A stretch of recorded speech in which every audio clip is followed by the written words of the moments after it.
more and more popular books. We are live on Facebook and YouTube now, and I'm going to play the theme music and let everybody in from the waiting room, and we will get going. So be patient with me. Here we go.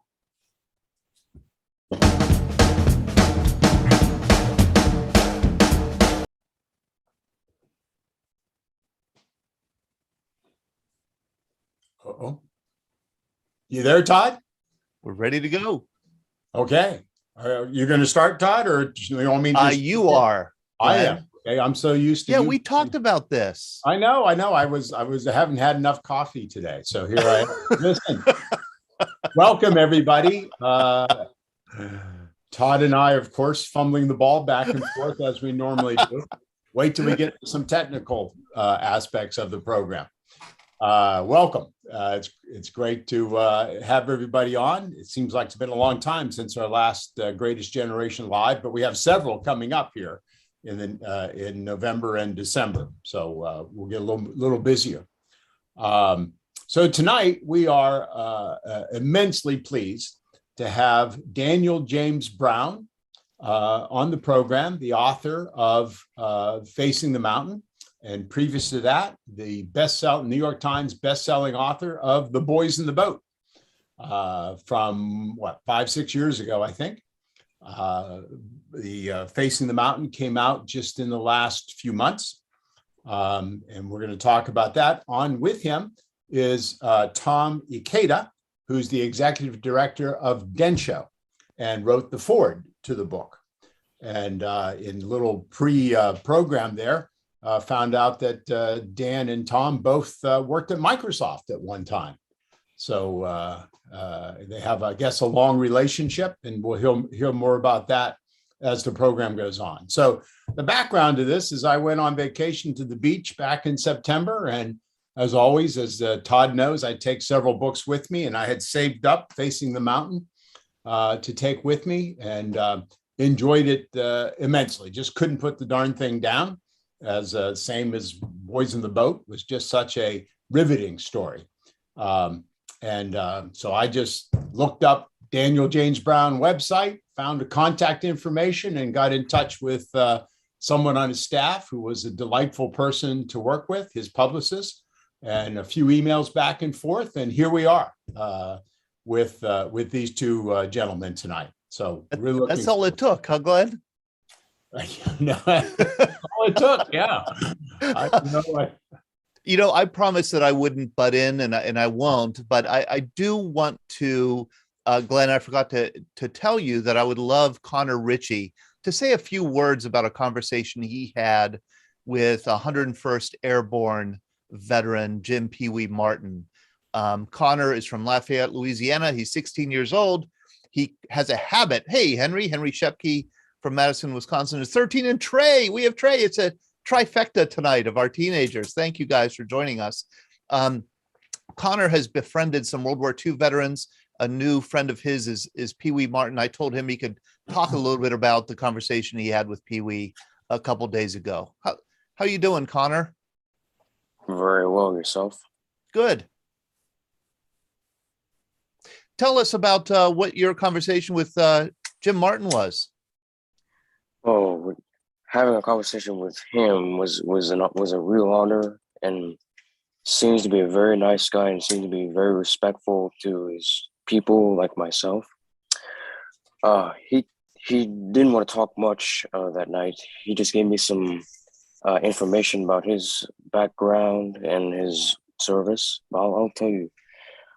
He joined the Airborne in 1942 when the original Tokiwa boys, and is one of the last that's still living, by the way. And he told me what the Great Depression was like, and it was really hard for some innocent victims, especially when he was 10, 13 years old, growing up in Ohio. And he would go to farming, spend his time in the farming country instead of being in the cities, you know? But in Camp Tokiwa, that's where he was trained, and that was really tough. They went through serving under a captain that was really disliked, Captain Sobel from the band brothers. And he said that 6,500 people signed up, and they were disappearing people. People were getting kicked out in his military service and dropped back down to 1,000. That's how tough Camp Toccoa was. But yeah, he was a paratrooper on D-Day, and he said they lost half of his men, and a few officers. One was Lieutenant Chambliss, who told you that he stuck his head 4 times and a sniper got him in his neck and he was dying. And he never got to tell him that they were mocking his background, because he was upset and they thought that they were mocking his background because they had the West Point with a question mark on it. And he said that the only two generals, airborne generals that were fighting was General Gavin and General Taylor, who was his commanding general, the 101st. And he said they weren't supposed to, you see. And in Market Garden was a mistake. It was a disaster. It was screwed up because Field Marshal Montgomery, now keep in mind, they were serving under a foreign flag like that.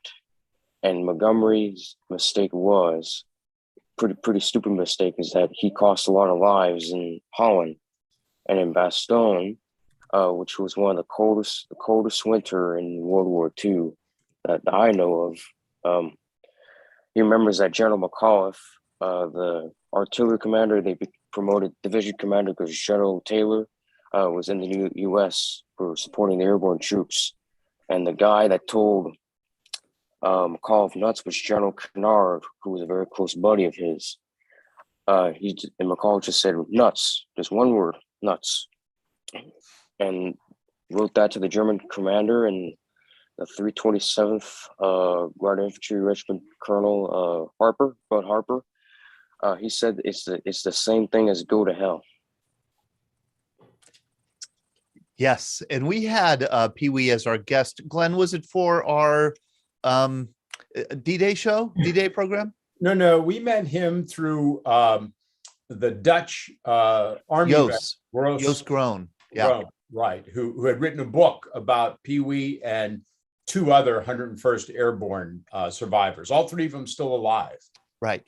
One from each regiment of the division. And he was depicted, and Pee Wee was depicted in the famous HBO series Band of Brothers. Thank you very much, Connor, for sharing that conversation with us. And I hope you'll enjoy the conversation tonight about Japanese American heroes in World War II. Thank you, Connor. Okay, so I mentioned, of course, a short introduction of Dan Brown and Tom Ikeda. Let me ask Dan and then Tom to just introduce themselves. Tell us a little bit about your background, Dan, and how you got into writing such fantastic narrative history. Yeah, sure. So I've had like several different careers in my life. I was an English major in college, and I wound up actually teaching college English, freshman composition for a number of years.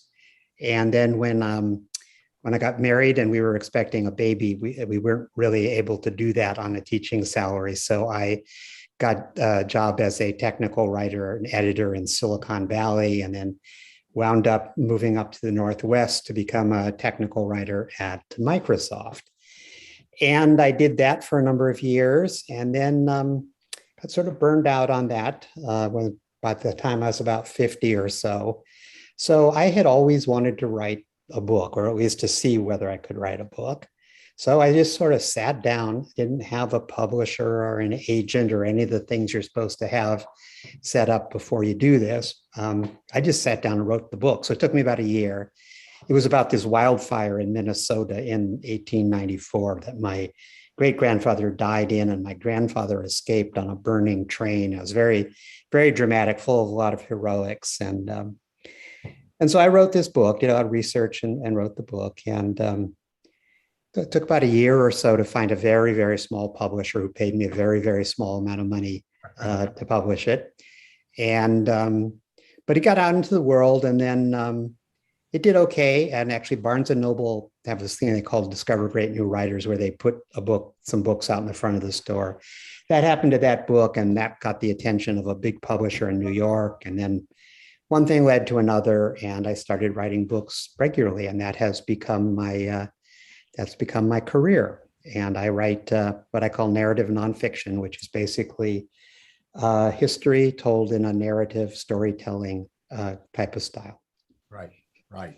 And we're very pleased that you found your way to write these books, Dan. I've enjoyed all of them. I've not read that first one, but it's going to make me go find it. And I have to ask you this question because I love that the Boys in the Boat book so much. How did you find that story? You know, all my books have come about because of some kind of personal connection I've made.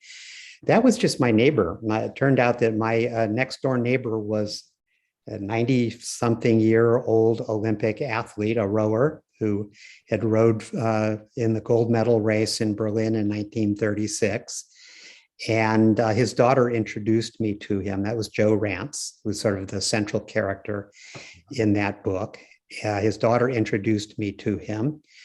And I was just completely mesmerized by his story the first time he told it to me. And so that very day, I dove into that, and I spent 4 years researching it and writing it. And that's the book that has really taken off for me and become a bestseller and all that stuff a writer always hopes will happen. So I keep waiting for the movie to come out. I've seen the documentary that I think was on PBS, if I'm not mistaken. But yep, that's right. Movie's on its way, apparently. Really? George Clooney is set to direct it, and the pandemic has held it up, for over a year now. But last I heard, they're supposed to start shooting in April next year. So we shall see, but it should be happening. Excellent. Well, thank you very much. And Tom, could you tell us about yourself and your work there at Densho? Sure. Thanks, Glenn. So I'm a Seattle native, and all four of my grandparents came from Japan to Seattle in the early 1900s. And then, both my parents were also born in Seattle, so I have really deep Seattle roots. Dan mentioned Microsoft. I was more in the technology world and did product development. So in the mid 80s, developed things like multimedia encyclopedias, those old CD-ROM titles like Encarta, things like that. So I worked on that. And in the kind of mid 90s, the Japanese American community came to me and said, these stories that we kind of grew up in the community, especially during World War II, they were starting to disappear. And so the community kind of asked me to lead a project to do oral histories of our elders, but not just do the oral histories, but to preserve them and make them available using technology. And I went down to Los Angeles and visited a project called the Showa Project. This was started by Steven Spielberg after he did the movie Schindler's List.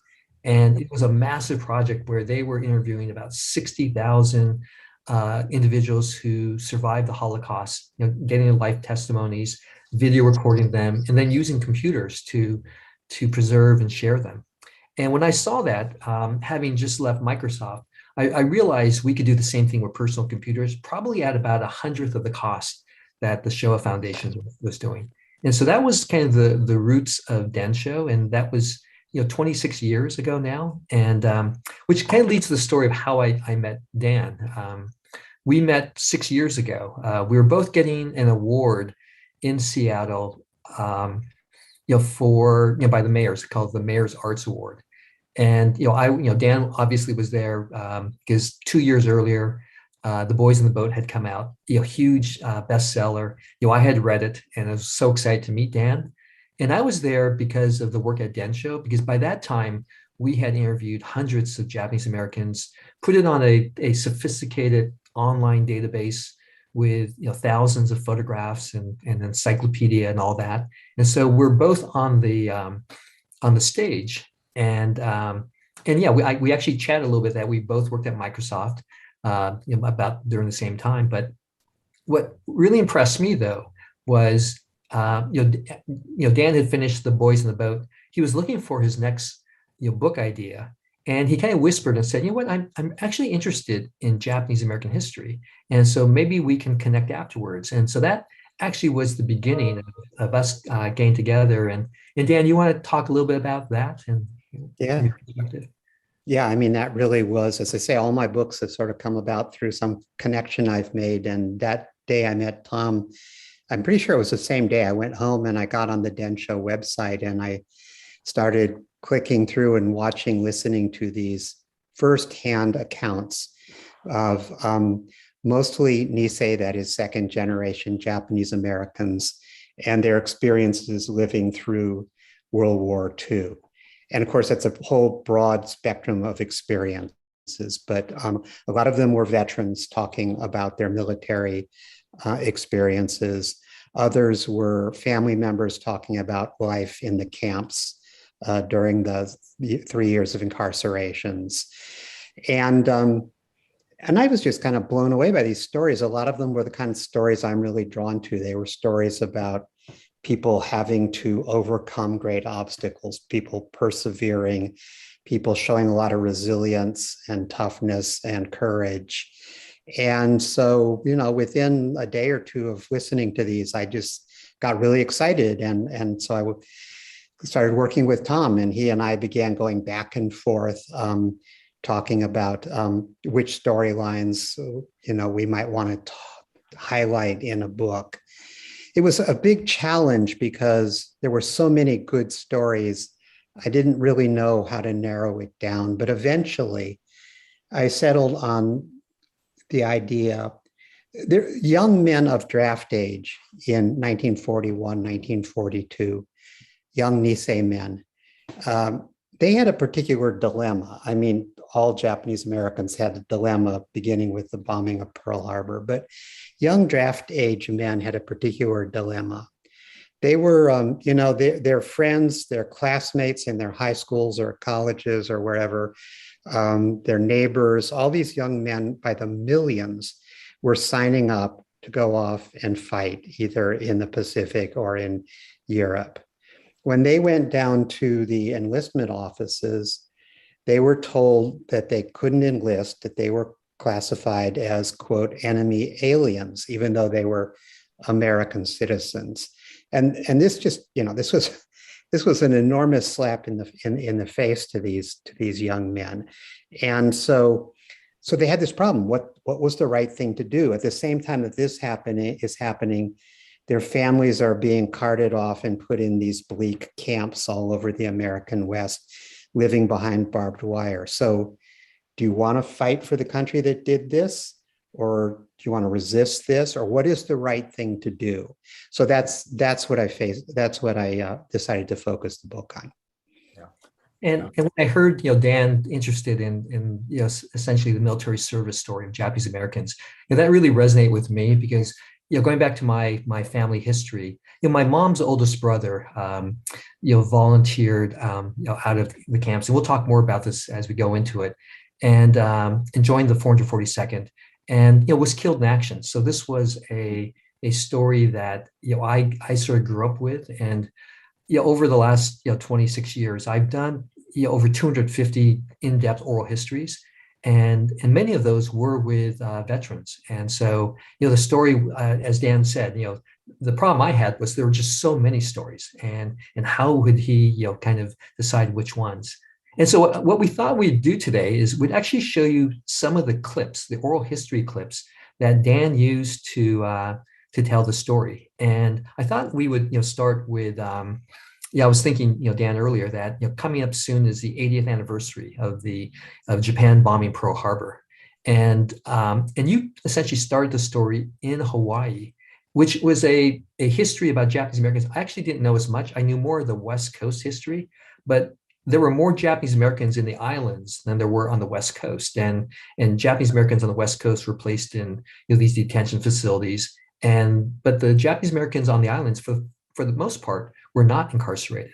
And so Dan, and the person you chose was Katsugo Miho, nicknamed Katz Miho, we call him. Why did you choose him, and how was his kind of story weaved into the book? Yeah, so Katz Miho was, I mean, one of the reasons I chose him is I needed to find people who had left, oral histories. I had a lot of research material to draw on. But also I talked to the family members of all these young men that I was thinking about writing so that I was sure the families were okay with me doing it and would willing to be helpful in terms of telling me more about their dad or their granddad. So Katz met all those criteria. Katz was, his family ran a little hotel on Maui at a time when Maui and all the islands basically were run as vast sugarcane plantations. But Katz actually was a student at the University of Hawaii when Pearl Harbor happened. In fact, he witnessed the attack on Pearl Harbor from the roof of his residence hall in Honolulu. And he was also an ROTC cadet. And so he and all the other ROTC cadets at the University of Hawaii, most of whom actually, the largest portion of whom were Japanese Americans, rushed across the street to the campus and assembled. And they were quickly formed into something called the Hawaii Territorial Guard. And they were issued old 1903 or 1905 Springfield rifles and 5 cartridges. And that night they were deployed to various places around Honolulu and on Oahu to defend against what everybody expected would be a Japanese invasion of the islands.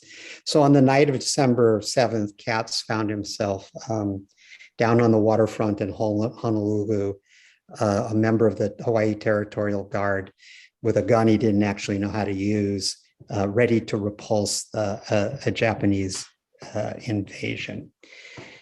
And I think we have a clip then that talks about what happened next.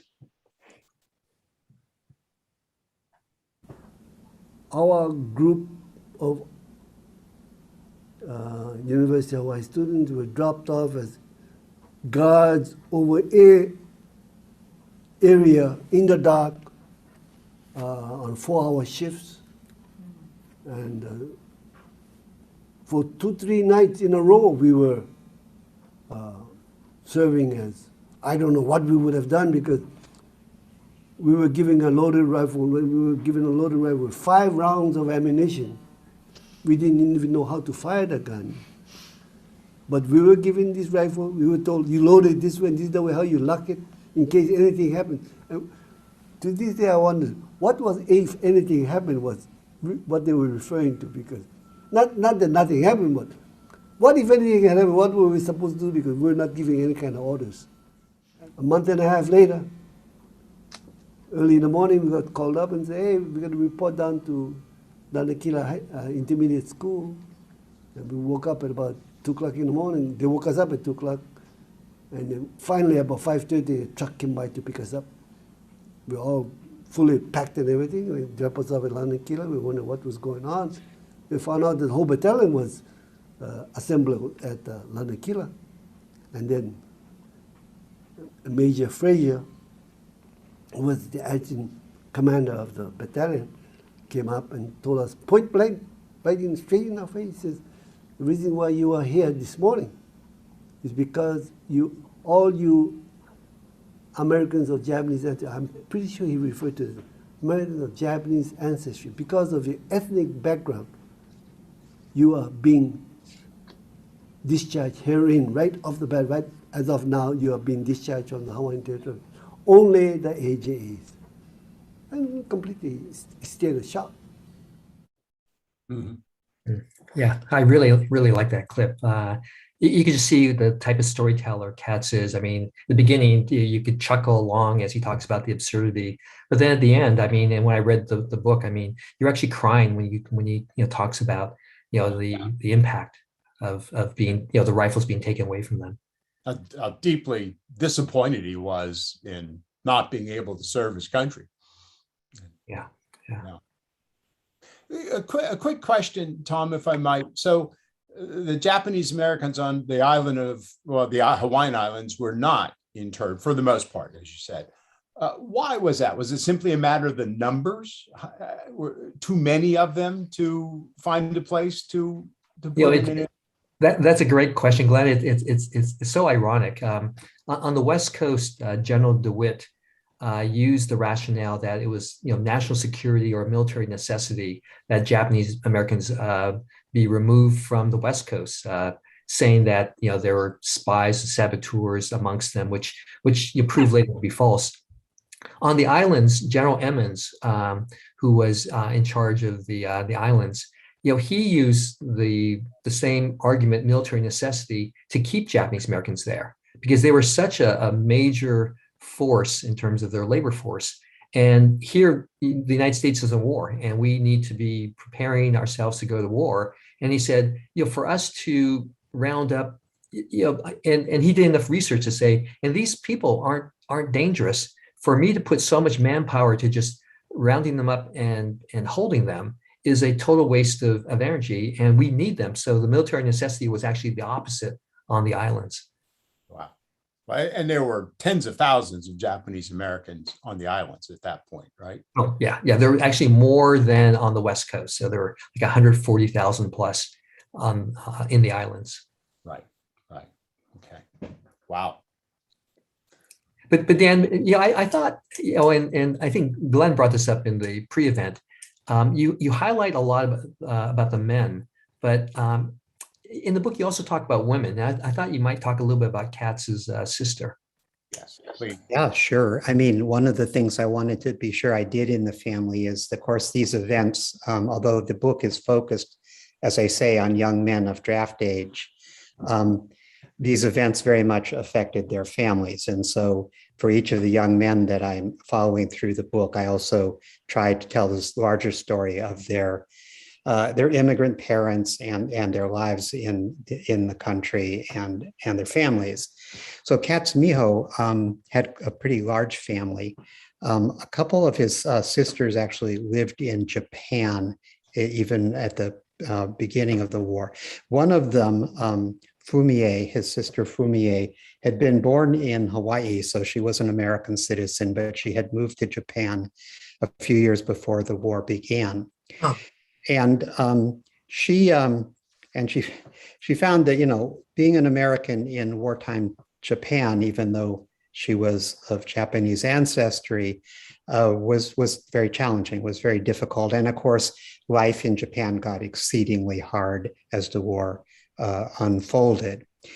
But part of what's interesting about her story is that in August of 1945, she had a job in central Hiroshima.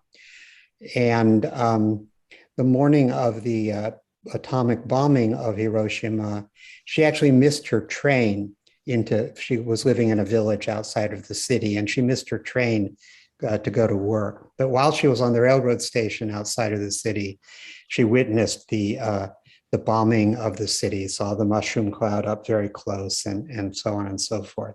Very dramatic. She that day, or the next day rather, made her way into what was left of central Hiroshima, trying to find a work colleague, a friend. Of course, there was nothing left in central Hiroshima. But Fumie spent the next several days wandering through the ruins of Hiroshima, trying to help people, giving people water and trying to get people to the Red Cross and so on and so forth. And, she had no idea about the fact that she was exposing herself to massive amounts of radiation, which interestingly, she did suffer some minor consequences later in life, but she didn't suffer terribly from radiation exposure. But that event really was sort of a catalyst and changed her life in a number of ways. She became a pacifist and spent the rest of her life traveling the world, talking about pacifism. I believe she became a Quaker also. So just a really interesting sort of side story and a different perspective on that August 1945 event than we usually have. Great time to miss a train. Yeah, good time to miss a train.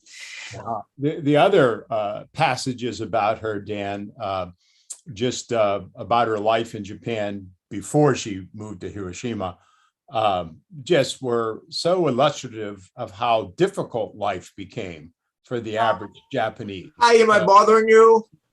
No, just finished dinner. We're getting some problem there. getting somebody's conversation. Yeah, Larry Guggens is bothering us, Larry.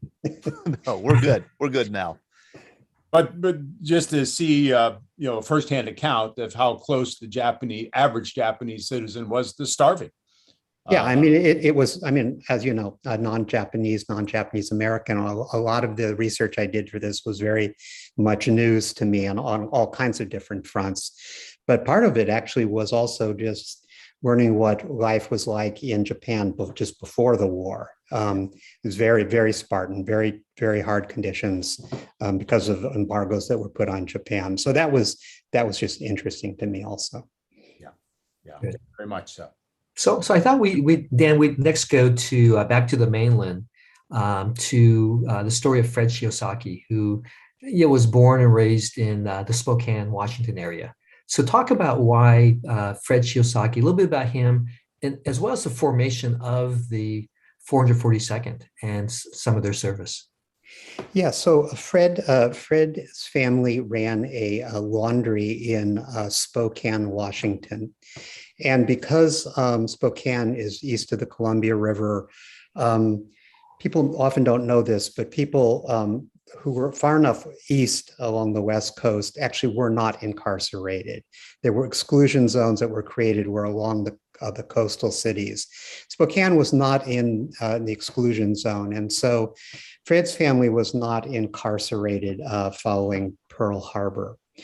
But like Katsugo Miho and other young Japanese American men, he watched all his friends, his high school friends and neighbors go off to war, and he wanted to do something too. So he went downtown Spokane and tried to enlist, and he was one of those who was told that he couldn't enlist, that he was an enemy alien, which absolutely flabbergasted him. So he spent the next year going to Gonzaga University in Spokane and just feeling awful because he was one of the very few males on the campus until they turned it into a naval cadet training facility. He was the only male who wasn't in uniform on the campus. And so he felt awful about that. So in the spring of 1943, the Roosevelt administration reversed itself and decided that they would, in fact, create an all Japanese American fighting unit, the 442nd Regimental Combat Team.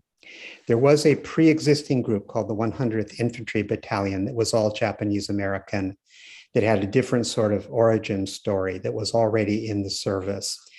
But the 442nd comes into being in the spring of 1943. And as soon as that happens, Fred is one of these young men who signs up and heads for Camp Shelby, Mississippi, to begin basic training at that facility. Well, before we go to there, I want to talk a little bit to set this up. The fighting in Europe, when they got to Europe, and in the book, you treat this as almost a defining moment for the 442nd. The rescue of the Lost Battalion. But talk about the events leading right up to the rescue of the Lost Battalion, and then we'll show this clip. Okay, sure. So they fought, the 442nd first fought in Italy. They landed at Anzio just after Anzio was liberated. They fought their way north through Tuscany. And then in the fall of 1944, they were sent to the French-German border, to the edge of the Vosges forest. And they were given the task of liberating a town called Bruyères, which was an intersection of several highways and a railroad line. So it was strategically important. So the 442nd was told to liberate this town. By now it was October 1944. The weather was deteriorating. It was cold and rainy and muddy, snowing on and off, miserable fighting conditions. They fought for several days and did in fact liberate this French town. Then they were ordered to move deeper into the Vosges forest, which they did. They liberated a place called Bifontaine and a place called Belmont. And then after 5 or 6 days of heavy combat, they were told that they could take some some time to get a night's sleep. So they went off to find barns and haylofts and places to sleep. But they were awakened in the middle of the second night and told put their combat gear back on. They were going back into combat. And what had happened is that General Dahlquist, the commanding general, had ordered several hundred of his Texas soldiers, young men who were mostly from Oklahoma and Texas and generally called the Texas Army. He had ordered some of his Texas units deeper into the Vosges forest than he should have, than had been reconnoitered. And they had been cut off and surrounded by German forces. And they'd begun to take terrible casualties. Many of them were wounded. Some of them had died. They had very little medical equipment. They had very little way of rations. They had almost no drinkable water. Dahlquist sent several other Texas units up to try to break through to them. None of them could. So he finally woke up the all-Japanese 442nd and sent them up the mountain to rescue what became the Lost Battalion, one of a number of lost battalions in the history of the U.S. Army. But so they went up the mountain in absolutely hellacious conditions. It's just miserable fighting conditions, fighting up this very steep mountainside into withering machine gun fire and even tank fire directed directly downhill at them. They fought for several days. So Dan, at this point, let's let Fred tell his story. He was right there. So let's show this clip. Right. I tell you, you're in the woods in the wintertime, days are short, and it's just blacker than the inside of a wolf. Can't see a damn thing. And all you hear is, hey, we're moving out. And so basically you hang on to the guy in front of you. You can't see. Yeah. So literally, you're holding on. Oh yeah, it's like putting a bucket over your head. You can't see anything. They're just absolutely. You walk along, you stumble, you bump into the guy in front of you. The guy behind you bumps into you, but you're moving. It's pitch dark, and light doesn't come for a few hours. Gradually, and the engineers had corduroyed the road. Logs across it for some distance, and then it just got muddy. Along about daylight, and daylight probably didn't come till 7 o'clock. We hear a firefight going on ahead of us, and we move up, and finally the whole column stops. And so when the column stops like that, you dig in. We're on a trail along a ridge, and you dig in, and you just a little slit trench or something, but just gets you off ground. And the firefight gets intense. Usually the firefight ends, and you move up a little bit more. Geez, we didn't move at all. This firefight kept going. And the next morning, I'm still in. I think I'm still in the same trench, or somewhere another 10 yards up. And we're stuck there. The platoon is stuck there.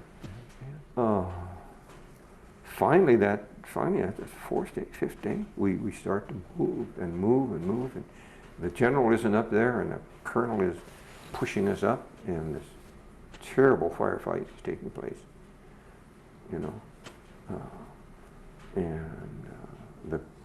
Finally, the path goes this way, and then we curve up to hit finally the German strong point, and just artillery coming in and rifle fire, small arms fire, and God, as I start up that slope, I see this kid I was friends with a bullet in his head. He was dead. And oh Jesus, I know. Finally, we're all moving up. The colonel, we've been ordered to move, and so we're moving, and the firefight is going on. And a shell hits the tree above me, and I get, you know, I get knocked down, and oh, Jesus. And I said, God, I'm at.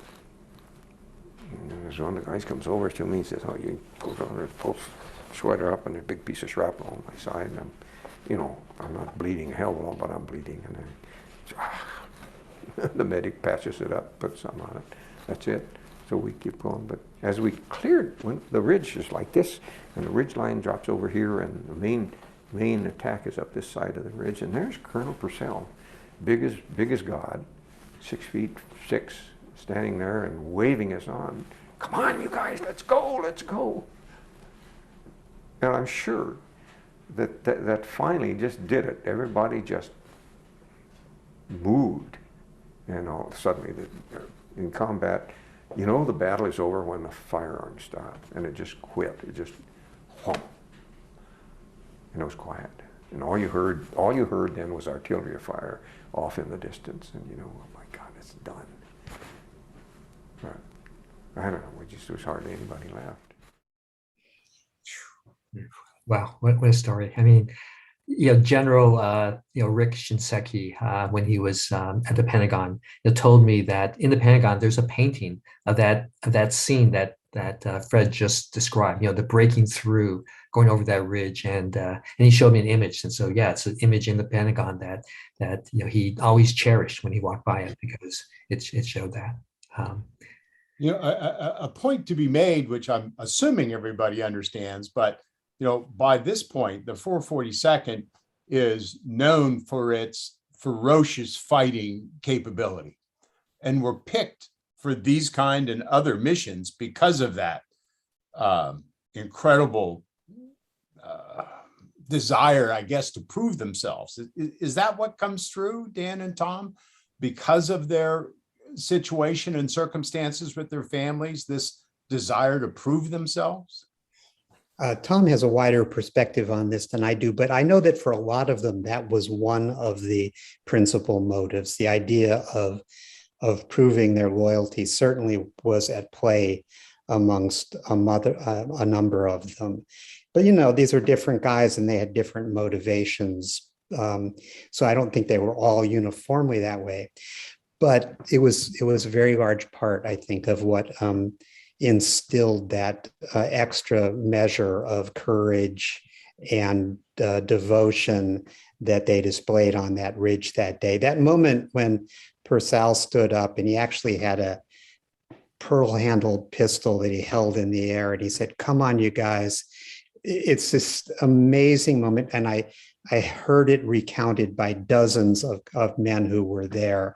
And there are little variations in the story, of course, but they all basically cohere to this moment where they couldn't take it anymore. They couldn't just stay in place anymore. They were going to go, and they all went at once. And it's just this amazing moment. Yeah. And Glenn, yeah, to your point, I mean, yeah, for some of the men, it was to show their loyalty. Yeah, we talked earlier before the event about, you know, Senator Daniel Inouye. And he told me that, you know, right before this, you know, the rescue, you know, some of the men knew that this was going to be a defining moment, that, you know, the Texas, you know, regiment had been surrounded. They were called the Lost Battalion by the media. And they recognized that this was an opportunity to, you know, to really show in a way that, you know, that, you know, their loyalty. But it came at such a huge price, which I think is, you know, which is a great setup to the next person, you know, Rudy Tokiwa, who, you know, we'll talk a little bit about his backstory. You know, we had Katsugo Miho from Hawaii. We had Fred Shiosaki from Eastern Washington, where he wasn't incarcerated. A big part of Facing the Mountain is also the story about Japanese Americans being rounded up and placed in, you know, what historians call concentration camps, American concentration camps. You know, these detention facilities where people are placed, you know, not because they created any crime, but because of who they are. And so let's talk about Rudy a little bit, and then we'll show a clip, you know, showing his perspective of also this rescue. Yeah, so Rudy's one of the really interesting characters. He grew up on a farm in Salinas, California, And as Tom mentioned, his family was incarcerated at the Postal camp in Arizona, which is one of the bleakest, hottest, most miserable of these so-called War Relocation Authority camps spread around the American West. But while he was at Postal, the 442nd was created. And the creation of the 442nd immediately set off a debate among the young men at Postal. And they would meet under the mesquite trees there and try to figure out what to do about this new situation. Some of them basically said, hell no, I'm not fighting for the government that put my mother and my grandmother and my sister behind barbed wire. Other young men argued very strongly that, well, we have to sign up, we have to serve. If we serve, we will be able to prove our loyalty as Americans. And perhaps when you come back from war, Japanese Americans will be treated better by their fellow Americans. So very, very active debate broke out amongst these young men. Rudy Tokiwa was one of those who argued very strongly to sign up and to join. And that's what he did. And Rudy was in the rescue of the Lost Battalion that we were just talking about. The two lead companies that went up that mountain were I Company and K Company. Both Fred and Rudy were in K Company. And I don't remember the numbers for I Company. They're even worse than for K Company. But for K Company, there were, I believe, 188 men fighting when they began the battle for Bruyere. By the time they finally came down out of the mountains after the liberation of the Lost Battalion or the rescue of the Lost Battalion, only 17 of them were still ambulatory. Only 17 of them were still able to walk out on their own power.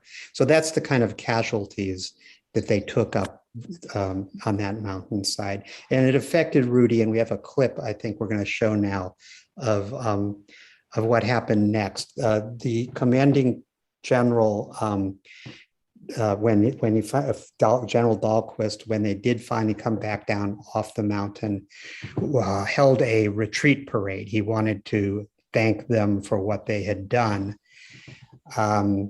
But when he got on the platform to address them, he looked out and there was only a fraction of the number of people that he expected to see assembled in front of him. And so Rudy's going to narrate that part for us here. The 36th Division commander wanted the 442nd to pass in review. And he said, all personnel of the 442nd will pass in review. So the 442nd passes in review, and like I say, you got 3 battalions plus headquarters, and they don't even have a battalion out there passing in review. So General Dahlquist turned around and he said to the colonel, when I order everyone to pass in review, I mean the cooks and everybody will pass in review. And Chaplain Yamada said, this is the first time I saw the colonel cry. And he said, this is all I have left. Yeah, no, I remember doing that interview with Rudy almost 25 years ago, and he continues, and he breaks down because his family is in a camp, and then later on, I mean, he lost so many people. It was just such a hard story when he told me. Which in terms of the irony, I wanted to show another clip because something that Dan covered, and again, it's kind of the irony for Rudy and some others to be involved with this. While their families were held in the United States in these camps, the 442nd, or some of the men from the 442nd, the artillery unit, actually liberated some of the death camps in Germany So we're going to show a clip going back to Katsugo Miho, who was in the artillery unit, talking about liberating the camps. So Todd, can we see that? And so, looking back, the 42nd Division and the 45th Division claimed that they were the first unit to liberate Dachau. Well, Dachau was a major camp. The main camp of Dachau had about 30 or 35,000 inmates. Alongside of Dachau, along this highway, what we call Death Corridor, on the outskirts of Munich, were about 8 or 9 sub-camps. Sub-camps where they had 5,000, normally 5,000 inmates per camp. And they were what we call a feeder camp to the extermination camp, which is the main camp of Dachau. But the diary kept by one of our boys indicate that on April 28, 1945, which supposed to be the same day that the 42nd and 45th Division claimed that they liberated Dachau, was the day that we opened the gates to a camp of Jewish inmates. And we were so involved with moving from, and in that area, I think we stayed about 2 or 3 days. But until from Dachau to where we ended up the war further down south of Munich, there were 8 or 9 other sub-camps. And thousands of these inmates were on the road, starving, dying, you know. And what did you folks know about the concentration camps? Very little. You see, we didn't know what it was, except, and besides, they didn't speak English. None of them. You know, so all what we saw was these zombies on the road, and some of them dying, and we did whatever we could against the orders. We gave them all the sea rations that we had, you know, and then for a few days, for about 1 week thereafter, wherever we moved from, there were this group of starving people who would wait at the end of our chow line, waiting for the scraps, and you know, we had difficulty eating because we see these starving faces waiting for us to come to the end of the, you know, at the end of the chow line, we have a little sump, and into the sump is the garbage sump. We would dispose of our uneaten food, but these people were already there waiting for us to discard the food into their hands and whatever they had to catch the food from.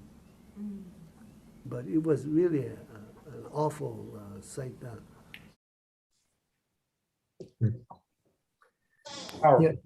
Yeah, Dan or Glenn, have any comments? I was just going to say that in addition to breaking down the gates of some of these sub-camps of Dachau, as they pushed on deeper into southern Bavaria, they came across the remnants of this death march. As the Allies closed in on the main camp at Dachau, they marched several thousand of the inmates south towards the Alps. Nobody knows really what their plan was, but as they marched these wretched prisoners south, they shot any that lagged behind.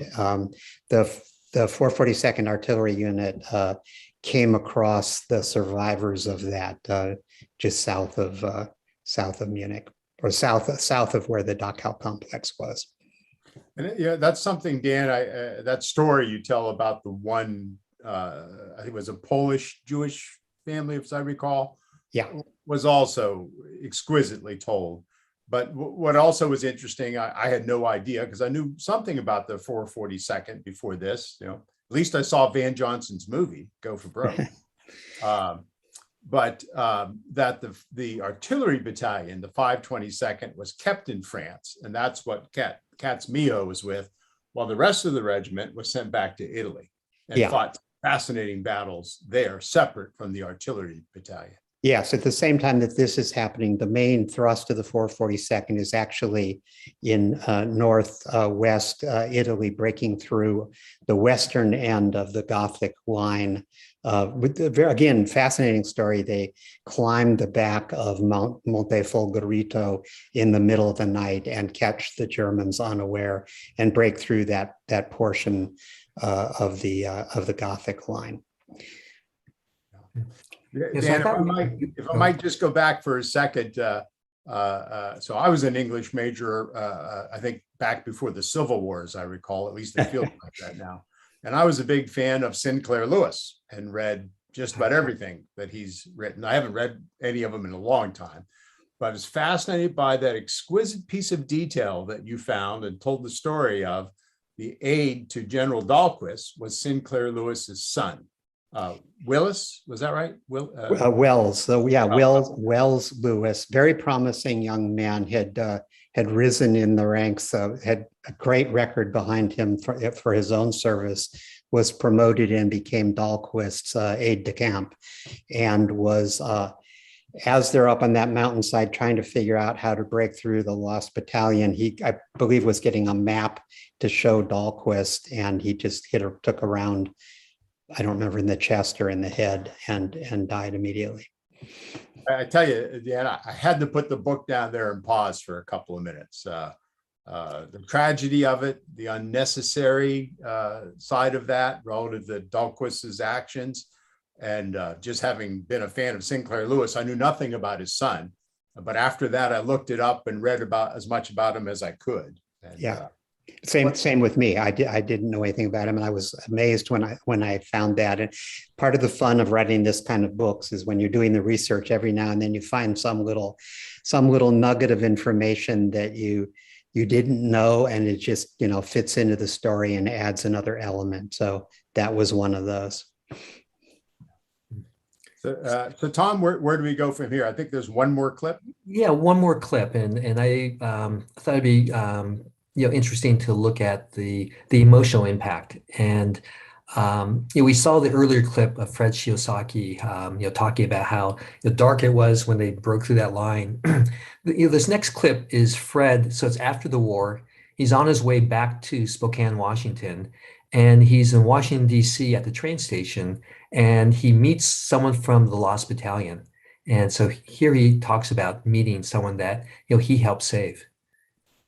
And so go ahead, Todd, and show that clip. I was on the train by myself, and we stopped in Washington, D.C. And I was actually, from that railroad station, you could see the Capitol building. I'm sure that must have been the Union Station. And I was sitting there looking out the window, and this GI came out, I think he's a buck sergeant, and he stopped and he looked at me and he looked at my patch. He says, "Hey, you were there for 42nd."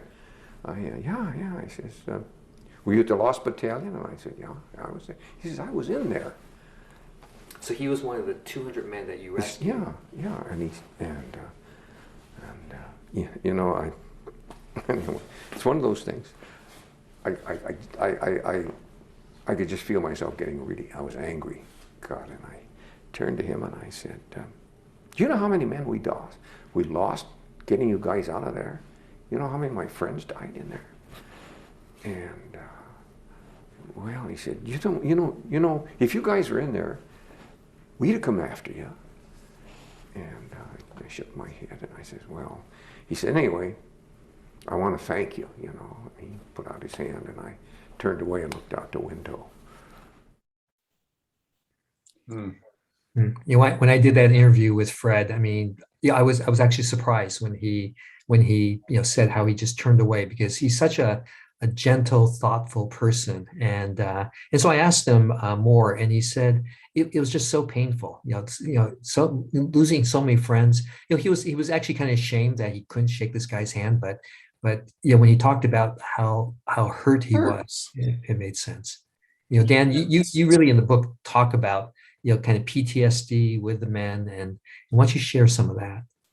Yeah, so Fred was like, of course, many World War II vets and many vets of all our wars. He was there were a lot of after effects, a lot of psychological after effects. Fred, when he got back to Spokane, moved back in with his family living. They had a little apartment over the family laundry, and Fred moved back in for a time. And his mother, those first few months he was there, his mother almost every night had to wake him up in his sleep because he was screaming. Actually, pretty much all the guys that I highlight in the book had some form of PTSD or similar kinds of symptoms. A lot of them had trouble, like Katsugo Miho, when he got back to Hawaii, re-enrolled at the University of Hawaii to continue his education, but he just couldn't focus. He'd go to class and he'd try to get his head into whatever the professors were talking about, but he couldn't focus on it. And so as that semester went on, more and more he hung out. I can't remember the name of the cafe downtown Honolulu, but a bunch of he and his veteran buddies, Nisei vets, hung out there, and he just wanted to be there. He wanted to be with those guys again. And so eventually he did actually graduate from the University of Hawaii and actually went on and went to law school and became a very important political figure in Hawaii. But it took a while just psychologically to pull things back together again. Okay, so I have one more question, Dan, and then Glenn and others can ask more questions. We talked about how we met 6 years ago, and it was kind of the beginning of, in our country, a lot of turmoil. In terms of politically, socially, more recently the pandemic, and during this time there have been a lot of things which we've talked about that. We say it kind of rhymed with some of the things that Japanese Americans had to deal with during World War II. Examples being that during World War II, a lot of negative rhetoric was used against Japanese Americans that led to a policy where the country decided to round them up and detain them in these camps on the West Coast. And we saw similar things with the rhetoric with when the candidate at that point, Trump, talked about Mexicans being rapists and murderers. We also saw points of time where these detention facilities were being placed on the southern border, which held families and oftentimes separated families, which again was reminiscent of what happened to Japanese Americans. And then also the negative rhetoric against Asians, especially during COVID, and how that led a spike in terms of anti-Asian hate. So you had to do all this. You also, and we haven't talked about him yet, you also had another main character in the book, Gordon Hirabayashi, who his role, I think, in the book was to show how Japanese Americans tried to fight back against some of this. So talk about what it was like writing the book during that time and Gordon's role in the book. Yeah, so I mean, there's no doubt, as I was researching these immigrant families and all that they went through to come to Hawaii and to the West Coast. I'd be doing that research during the day and come home and I listened to the evening news, and there was all this rhetoric about immigrants and similar things with families being torn apart and families being incarcerated. There were always a lot of echoes through the whole process of writing this book between what had happened in the early 1940s and what was happening in the country now, and that was just inescapable. And and it didn't really change what I was writing in the book. I'm telling a history and I just told it as it was. But I think as readers, one of my hopes is that as readers read this story about what happened to Japanese Americans, they will see some of the parallels, especially in the way language is used. You mentioned language surrounding Asians. One of the things that was very apparent to me was that the recent wave of anti-Asian rhetoric mirrors almost perfectly the rhetoric that happened right after Pearl Harbor. And that rhetoric mirrors almost perfectly an earlier period called the Yellow Peril, when this notion of the Yellow Peril was promulgated in the media and in Hollywood. So there's this cycles, these recurring cycles of the same kinds of images and associations about Asians being associated with vermin and plagues and illness. Those are old things in American consciousness, if you will, and they do keep getting recycled. So that, that's just there for people to consider as they read the book. Gordon Hirabayashi, I did want to, there were, as I say, there were a lot of young men of draft age who didn't think that the right thing to do was to serve the US Army. I used Gordon Hirabayashi to sort of stand in for their point of view because Gordon was a really interesting young man.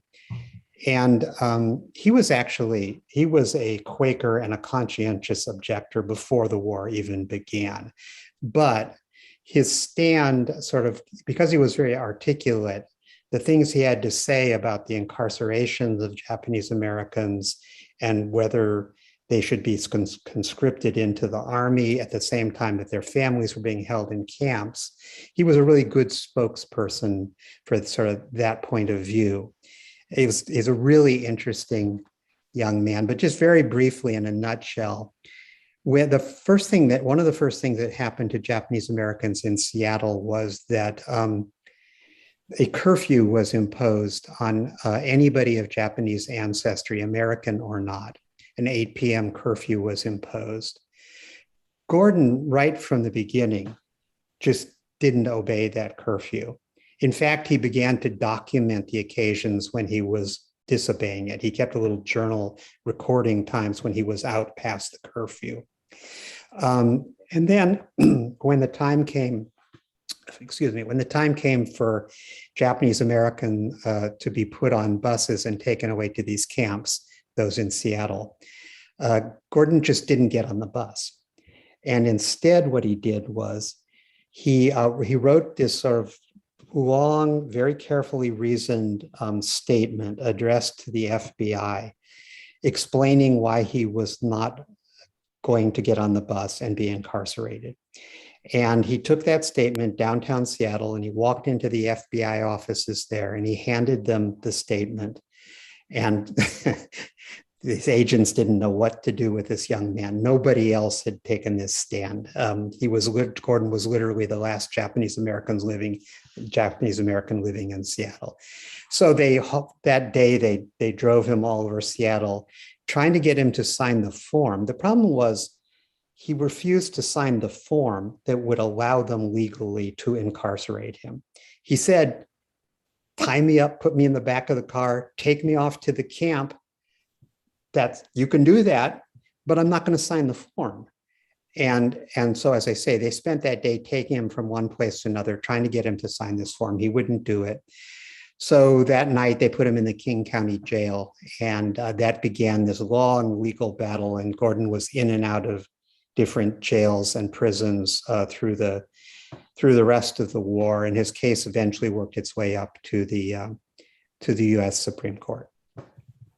Yeah, Dan and Tom, I read his story as almost a preview for 20 years later in the civil rights movement, and his nonviolent, purely conscious objection to what he believed was an unconstitutional event, which it indeed was, despite some rulings that came out during the war in favor of it. But very impressive. Yeah, he was a very impressive young man. I mean, there's a lot of courage on display in this book. I mean, really an enormous amount of courage, men doing extraordinary things in battle. The way I see it is that this is a different face of courage.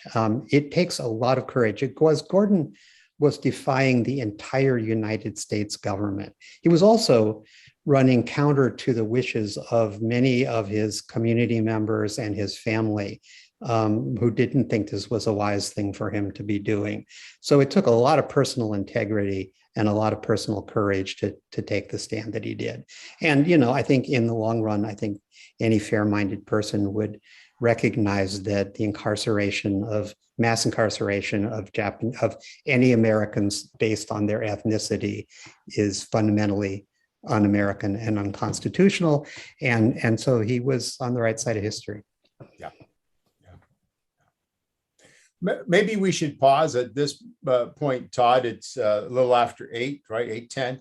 Are there questions that our audience has or that are in the chat room, Todd? Yes, there's some questions and comments, and as usual, our younger participants are the ones who are educating a lot of us. Henry Shepke just noted that there's a new United States Postal Service stamp, and I looked it up, and this looks like this is it. A forever stamp, go for broke, Japanese American soldiers of World War II. He thinks it's pretty cool. And I see that Trey Berman has his hand up. Hello, Trey. Hello, how's it going? Good, how are you? Good. So what I was wondering is actually came from a conversation I was having, I think 2 years ago with a Japanese American veteran who was actually a tanker in the Pacific. He served in an M4 Sherman medium tank, I think an M4A2 variant. And he went around, I think it was Pelulu, but I'm not sure. And what he noted was, and he used to live in Imperial Japan. Like he used to live in Imperial Japan. So he moved and he's in this tank and he's fighting all these Japanese like tanks, right?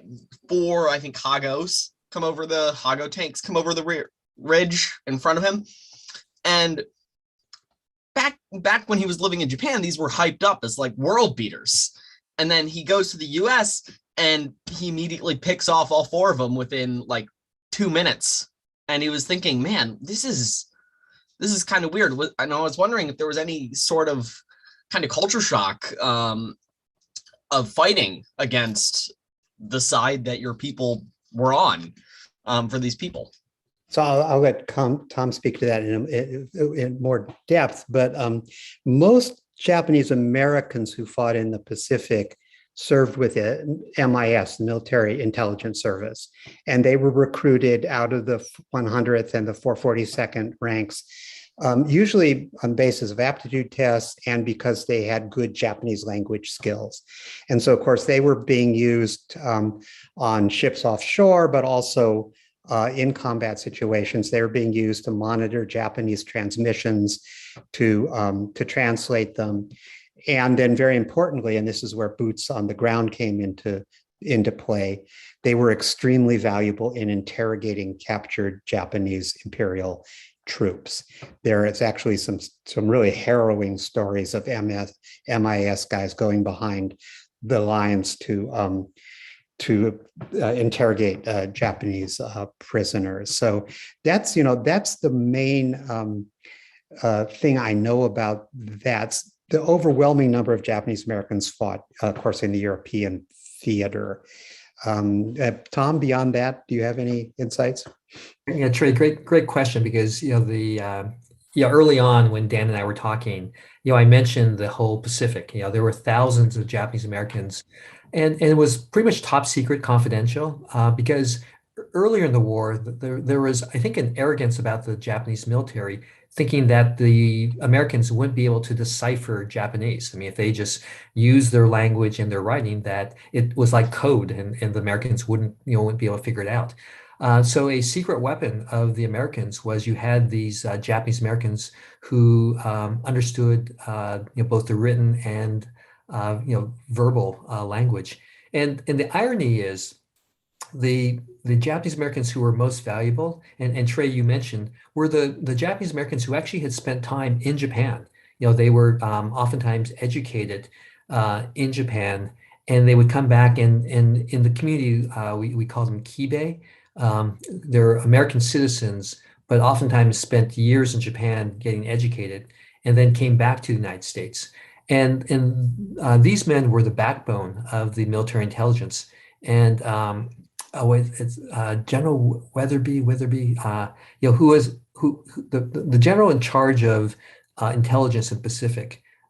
He was MacArthur's intelligence officer. Yeah. Right, and talked about how valuable they were, because they were able to decipher battle plans of the Japanese, and so that really sped up the progression of the Americans able to get across the Pacific, which ultimately led to the end of the war. And I think they attribute actually shortening the war by maybe 1 or 2 years because of having that intelligence. And again, it was very top secret. And I remember interviewing some of these men literally 60, 70 years after the war, and they still felt like they weren't able to share what they did during the war because they were sworn to secrecy and didn't realize that the war had been gone so long that they were kind of released from that confidentiality and they could talk about it.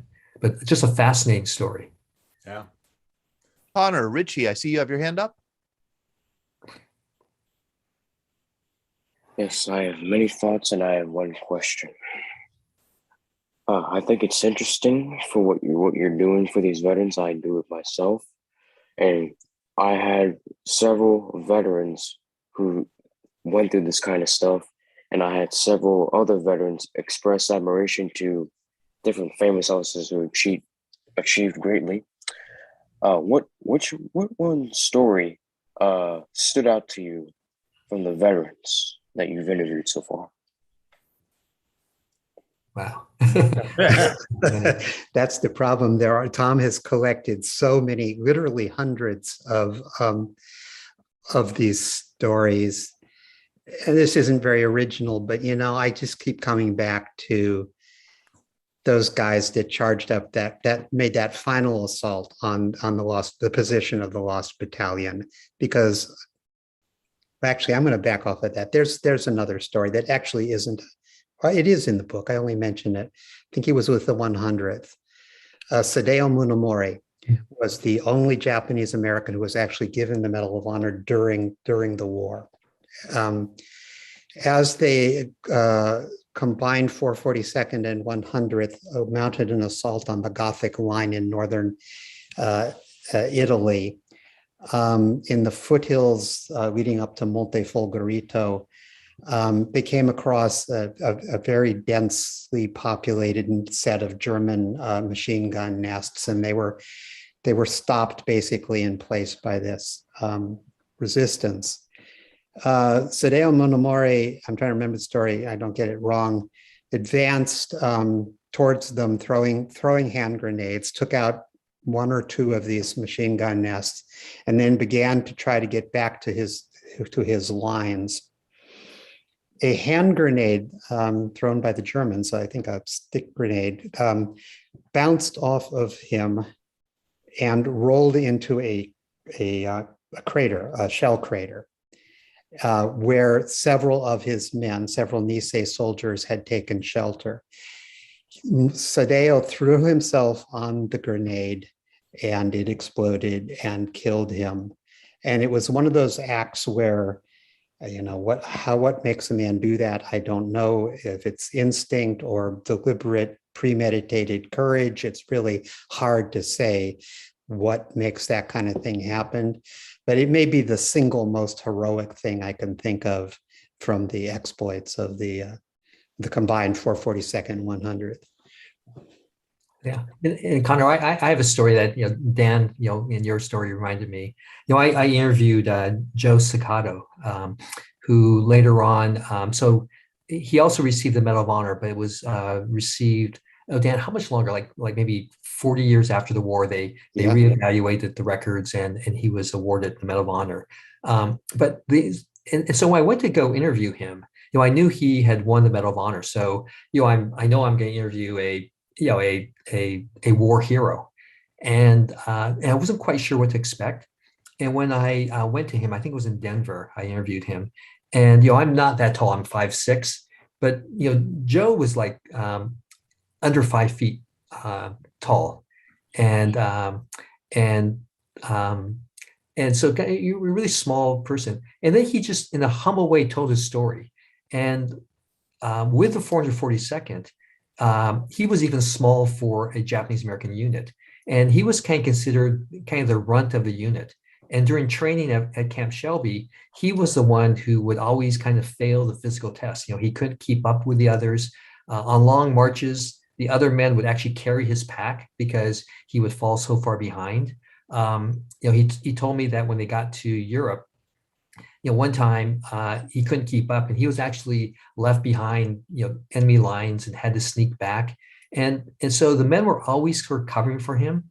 But then during the rescue of the Lost Battalion, as they were trying to take one of the, kind of the strategic hills that was pinning down the unit, he's in a bunker, and his best friend gets shot and killed.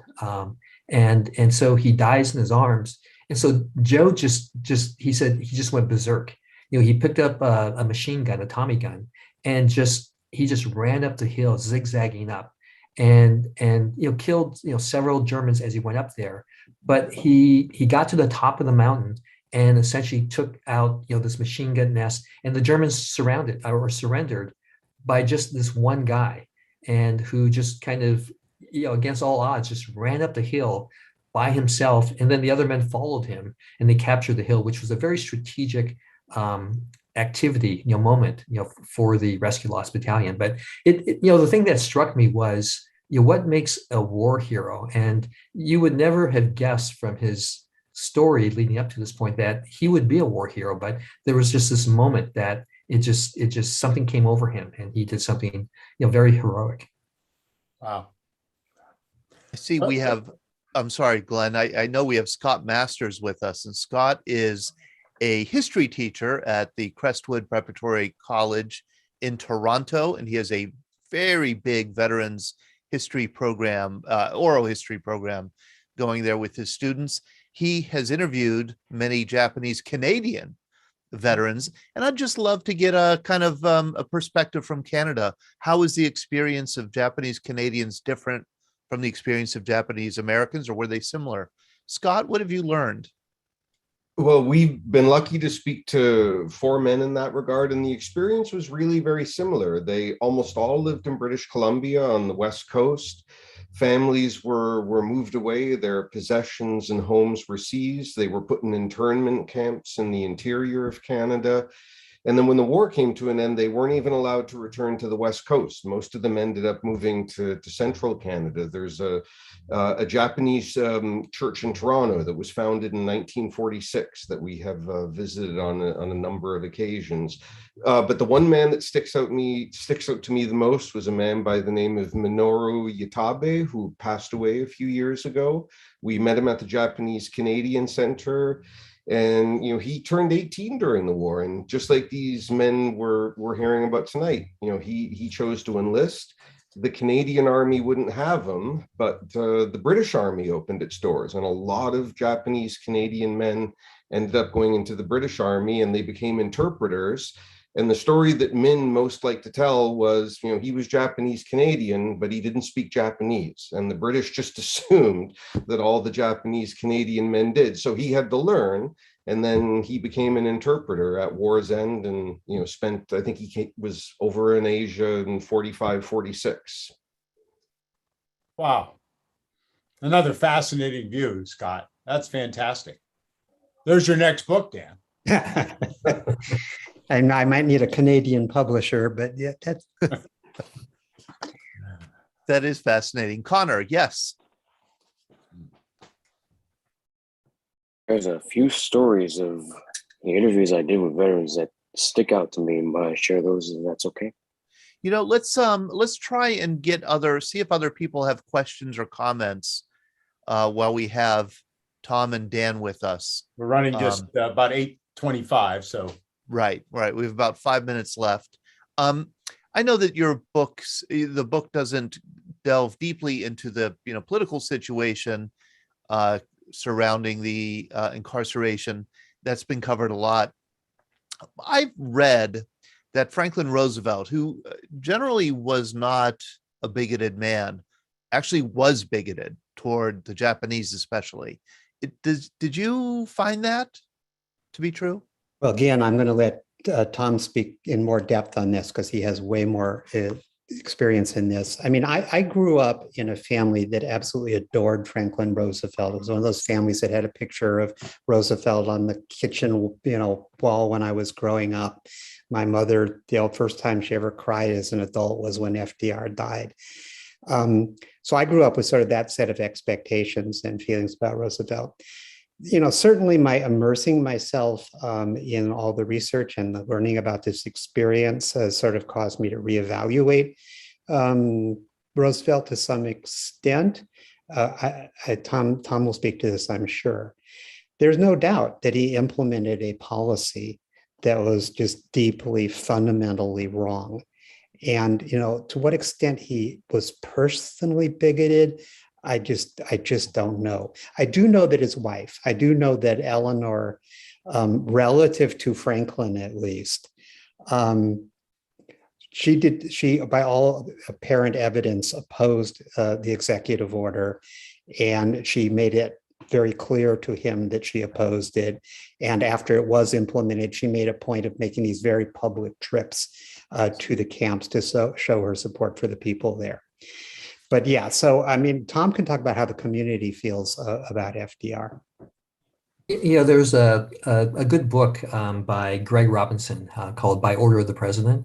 And he actually studied Roosevelt's decision to have Japanese Americans incarcerated and removed. And Greg, in terms of Roosevelt's views racially about Japanese, he did some research that I found really fascinating. When FDR was in college, he actually had a Japanese roommate, someone who came from Japan, highly educated, from an upper class in Japan, and what through the letters and documents, what Greg found was that a lot of what Roosevelt got from, or his view of Japanese, came from that relationship. And something that was interesting was what Greg found or wrote in his book was, the Japanese are very proud people, and especially when you have the upper class.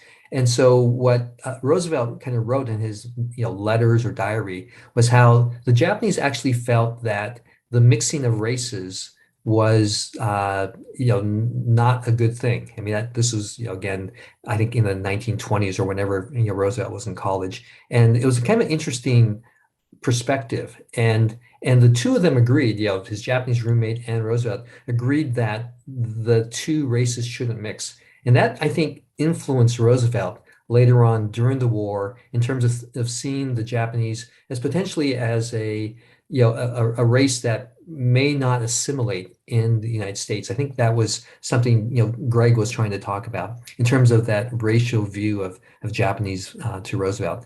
Greg could never find really any evidence in terms of clearly why Roosevelt gave the orders he did, and a lot of historians tried to find it, but there's really no clear documentation on this. Wonderful answer. Thank you very much. Well, I think we're at the end of our time. And before we say thank you, I do have one last question, if I'd be permitted to ask it. The title of the book, Facing the Mountain. As I thought about it and read it and thought about it, wow, what a wonderful title. How did you come to that title, Dan? Good question. Actually, I need to give credit where credit is due. That was my wife's idea.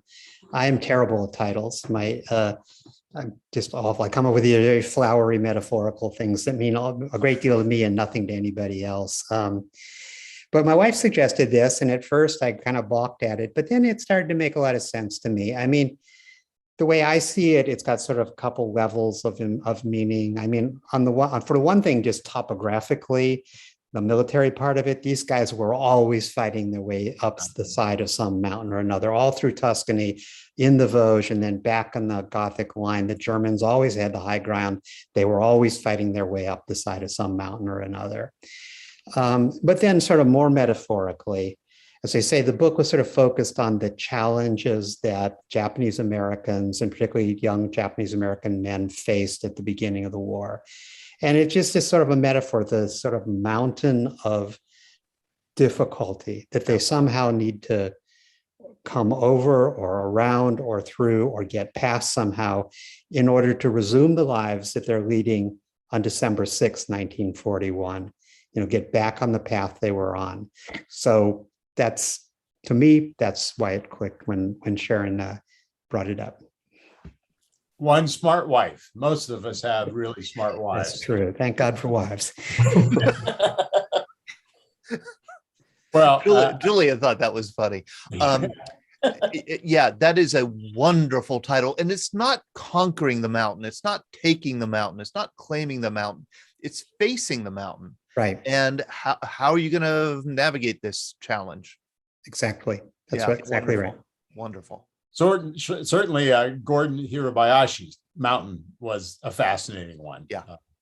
There's so many other characters that are in this. The two chaplains, I thought were fascinating men, a little bit older men in their, I guess, mid-30s, maybe 40 at the time, and their view was very different. But I know we don't have time, and if we talk about every single character in the book, well, then book sales might suffer a little bit. So I just want to credit my wife again. My wife spent countless hours in archives at the University of Hawaii and Los Angeles, going through the chaplain's letters and curating them and highlighting portions for me. So she did the bulk of the work with the chaplains, which was a great idea because, as you say, they were a little bit older. They were, in charge of these young men. The young men were talking to them, sharing their grievances and their emotions with them. And so they had a really interesting perspective on the lives of the actual soldiers.